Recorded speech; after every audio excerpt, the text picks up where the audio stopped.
Welcome to Language from Nothing. I'm Justin Ryan, and in the last video I showed you how I would approach the Swedish language starting from nothing. It was only meant to be a quick demonstration, so I didn't go into a lot of explanation. So if you haven't seen it yet, I suggest you watch that first because it gives you a general overview of the entire process. And I'll provide a link for it below. In this video, we're going to take the approach from last time and break it down into 3 different parts, and I'll explain to you why I did do certain things, and more importantly, why I didn't do certain things. So, without further ado, let's get the show on the road! Yeah! The flow of learning a new language can be shown in 3 different phases: input, comprehend, and use. First, you gather pieces of the language and put into your study. Then, you understand and recognize that input, and then you practice using that input. This is the overview of the general flow. If you watched the last video, you saw that I followed 6 steps when approaching the Swedish language. This is how each step falls under the 3 phases. Step 1 falls under input, where I found a Swedish phrase. Step 2 and 3 fall under comprehend. This is where I understood the meaning of the phrase and I recognized the spoken and written forms. Steps 4, 5, and 6 fall under use, where I used the language by creating an interaction pattern. I plugged my immediate environment into that pattern, and then I practiced the pattern. If you haven't seen the video yet, I suggest you watch that one first. It's called Swedish From Nothing in 13 minutes. Watching this video is going to make a lot more sense if you watch that one first, so I'll put a link up on the page. You can click it or type it or whatever and go there. Okay, so moving on to the 3 phases. The goal is to move easily and fluidly through each of the phases, one after the other, knowing exactly which step you're going to take next. In other words, efficiently. What tends to happen is that we try our best to do this and we start doing all of these things that we think are supposed to work, but in reality are just unnecessary and just slow us down and actually prevent progress, ultimately leaving us feeling overwhelmed and confused. So what we want to do is identify these things and cut them out of our study. And so what I want to do is break down my last video where I approached the Swedish language into these 3 phases. I want you to notice what I'm doing, but more importantly, I want you to notice what I'm not doing. So let's start with the first phase, input. This is where I found a Swedish phrase and I put it into my study. I used an online resource called FSI Languages. FSI stands for Foreign Service Institute and is provided by the US government free of charge and open to the public domain for educational purposes. So let's talk about what I didn't do when I was gathering input. First, I didn't spend a lot of time. Since I had the whole process in mind before I started, it didn't take me a lot of time to filter through what I didn't need and what I did need. The next thing that I didn't do was I did not spend a lot of money. I didn't spend any money actually. You usually don't need to fork over a lot of cash when trying to find what you want to say in another language. I also did not use fancy tools. Now, Rosetta Stone, Memrise, Duolingo, Link, Anki, all of these tools are useful in their own way, but none of them are very useful if you don't have a solid approach to the language. If you don't have a solid approach, then software and tools only get you so far. The next thing that I did not do was search for single words, and I'll get to this more in the next 2 pillars. The last thing that I did not do was choose language that I wasn't going to use daily. And as you probably noticed watching the first video, I didn't look up words like, what's your name, my name is, where are you from, because I'm not going to be actually using that every day. And if I learn the structure of the language with the things that I'm already going to be using, how easy is it going to be for me to learn that in the future? Okay, now let's talk about what I did do. I did choose phrases that I knew I was going to use every day. So I chose the phrase, there is a something here, which I can plug anything from my immediate environment so I can use that every day. So if I want to walk around my house or my work or my school or wherever I'm at saying there is a something here, I can do that. And I can do that by myself and I can do that without speaking to somebody else. The next thing that I did was I chose phrases for easy interaction. I want to actually engage in the language in an interaction, not just in repetition. Okay, so after choosing the phrase, then I have to learn it, which brings us to comprehend. This is where I gained an understanding of the meaning and I recognized both the spoken and the written word. Notice that in this phase, I did not memorize reference materials.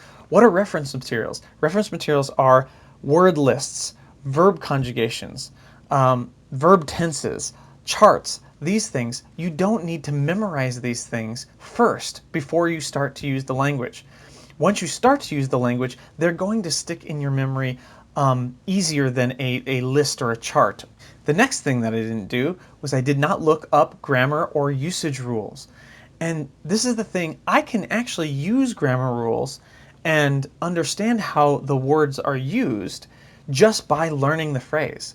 And this is the difference between knowing grammar rules and using grammar rules. When I use the phrase, there is a something here, I'm using probably several different grammar rules. I don't know that I'm using them because I'm not looking up the rule itself, I'm just practicing the phrase. I also did not study single words. Why? Because single words have no context. It is always better to learn words in a context of a broader sentence or phrase. Also, we don't speak in single words, so why would I learn them that way? The last thing that I did not do was rely on the written word only. Sound always trumps the symbol. Okay? So written words are just symbols of the sound. If what you're hearing sounds different than what it looks like is written, always go with what you hear over with what you see. Okay, so what did I do in this phase? The first thing that I did was I recognized the input, both the spoken and the written. So I had the audio, I listened to what it sounded like, and I read the words on the page, and I matched them and I mimicked them the best that I could. And I gained a little bit of recognition. Now, with a different script, such as for me, since I am used to the English alphabet, Chinese characters or Japanese characters that are completely different to English, I'm going to have a little bit harder time recognizing those, and I want to spend a little bit more time. But Swedish is fairly similar to English, so I didn't have that much of a problem with it. The next thing that I did was I understood the meaning. And actually, these things can be done simultaneously because it's on the page, you see it written in Swedish and you see it written in English, you understand what it means because of the English. And by the way, these are the only two things that need to happen before you can use it. That's it. After you do these two things, you can move on to using it.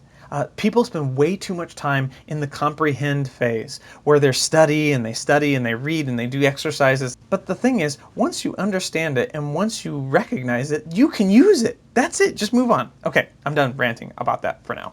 Okay, so let's go to phase 3, which is use. And this is the goal. This is the point of the first 2 phases. You want to get to this phase as soon as possible.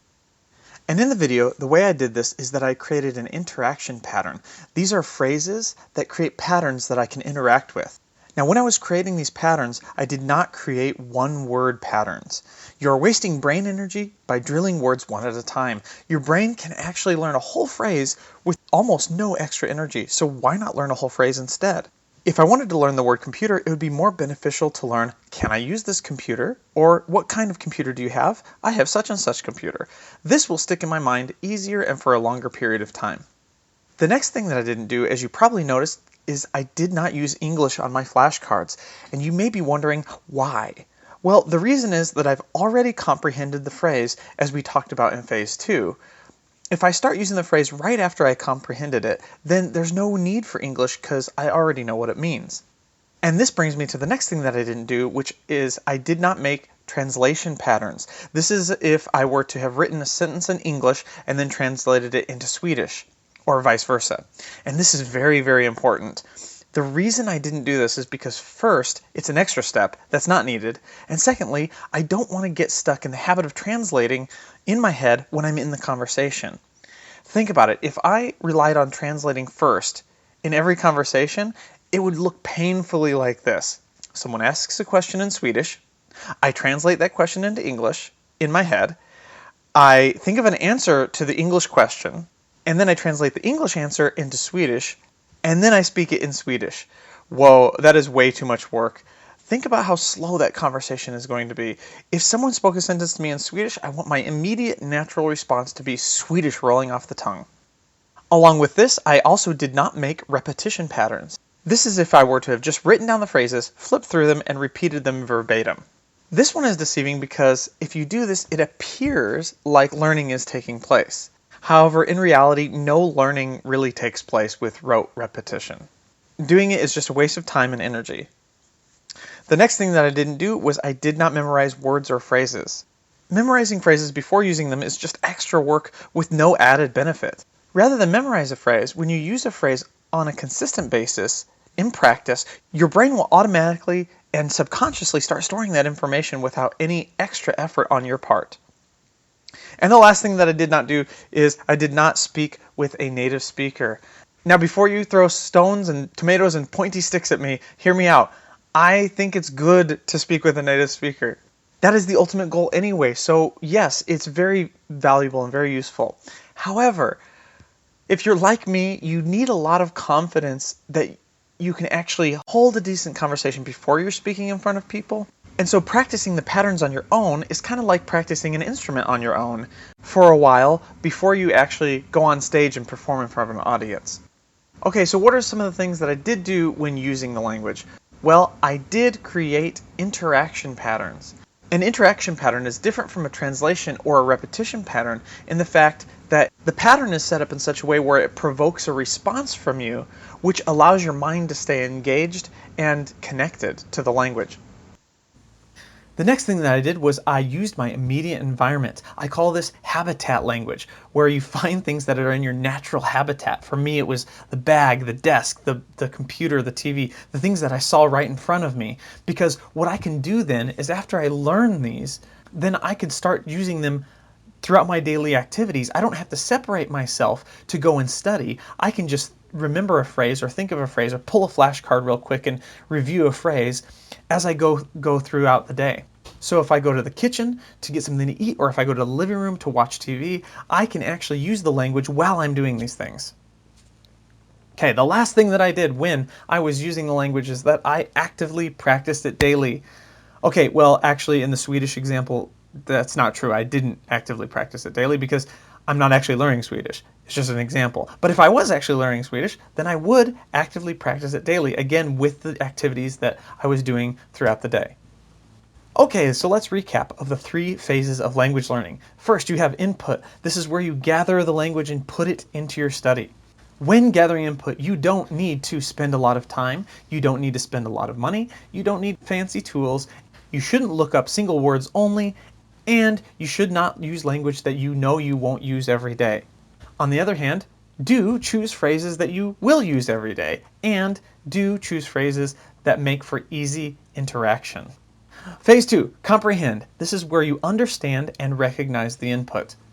When comprehending a phrase, do not memorize reference materials. Do not look up grammar rules or usage rules. Do not study single words, and do not rely on the written word only.